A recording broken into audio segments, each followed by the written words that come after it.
Hello everyone, I am beyond excited because I managed to get tickets for the very first football game of River Plate against Argentinos Juniors here in the Stadium Monumental. It is the first game of the season 2024 and River Plate is one of the greatest football teams here in Argentina, so I'm very excited to be able to see that very first game. Let's get a little bit closer to the stadium. The club River Plate has been founded on May 25th in 1901. At first they started to play in the district of La Boca and are now, ever since May 26, 1938, they are here in the Stadium Monumental where they play until today. About 84,000 people fit into the stadium here behind me, meaning it is one of the biggest stadiums of a football club in the world after the Camp Nou in Barcelona. We are about to get inside the stadium, and once we are inside I'm going to tell you how we actually managed to get tickets for this football game.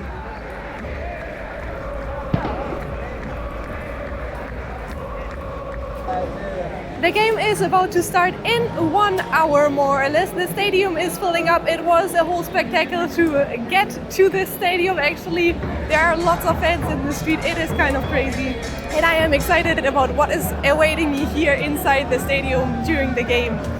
Now, of course, I won't be able to show you actually the game because I do not have the image rights for that, and also this would be against YouTube guidelines. But what I am going to show you here today are the emotions, the celebrations, the vibe, and the whole feeling of what it's like to be in the stadium of a game of River Plate.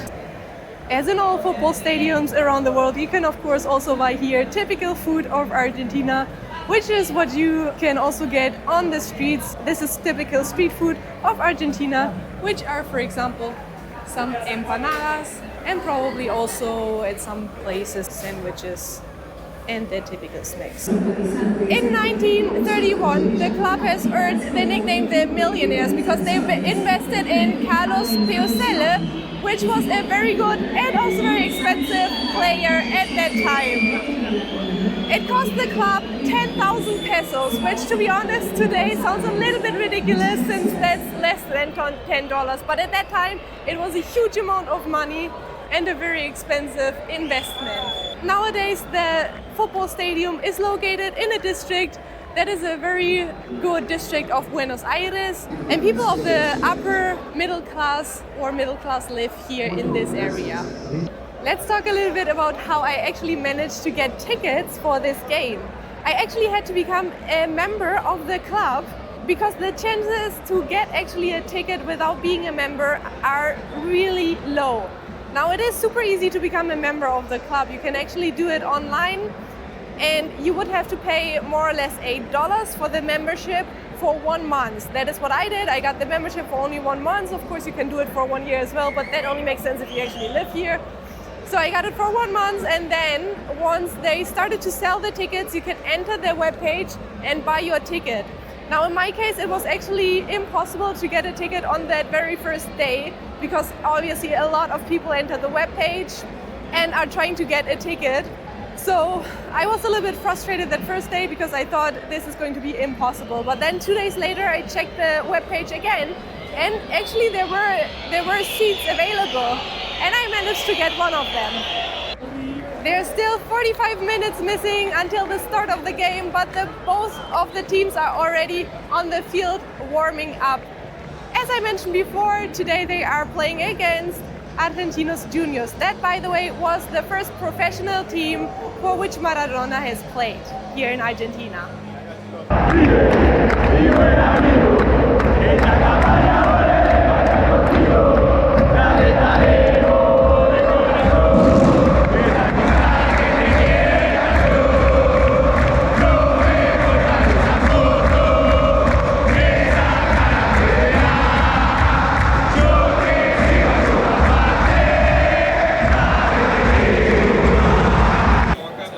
Alright, it's halftime and so far it is 1-0 for River Plate.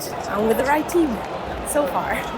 Now my impression of this game is that people here are way more aggressive than in Germany, for example. Like, for example, if something bad happens, they get really aggressive. They start to insult the players and so on, but really bad. I was actually a little bit surprised by that.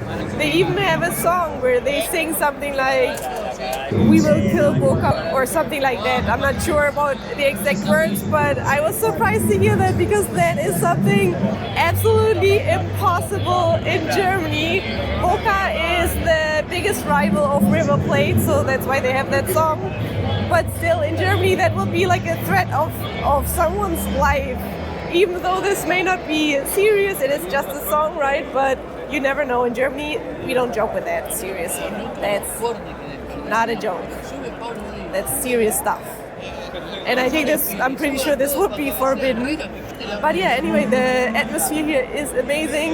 It is so far super fun. It is a good game. And another thing that I noticed is that they don't have fans of the rival team here. There are only fans of River Plate here in the stadium. And I've heard that is because since more or less 5 years, it is actually forbidden to have fans from the other team in the stadium, because it seems like things here escalated a little bit, and that is why they forbid to have fans from the other team in the stadium, and there are only local fans now. I'm not exactly sure what happened, but there were probably a few things that only happen in Latin America.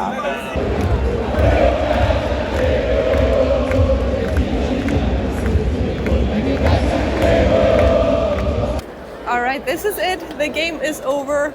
Unfortunately, River Plate didn't win in the end. It is 1-1. There was another goal from Argentinos Juniors, and it was super weird because nobody was celebrating it, obviously, and it was silent in the stadium.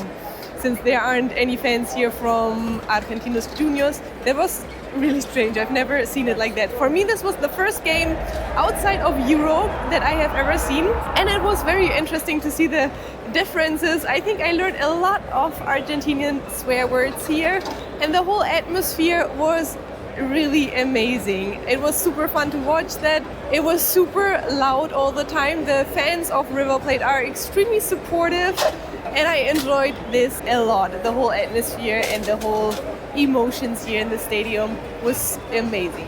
Now it is time to try to go home. We will try to get a bus like everybody else in the stadium here as well. I hope you enjoyed this little tour through the first game of the 2024 season, even though it didn't turn out as everybody wanted. But anyway, it was a fun game. The pace of the second halftime was so much higher. There were a lot of chances for further goals, but in the end, it wasn't enough. Let's go home now. I hope you enjoyed this. If you did, make sure to drop me a like and also subscribe to my channel, because I am only starting this series of Argentina and I am going to take you through the country. So subscribe to my channel and I'll see you in the next video.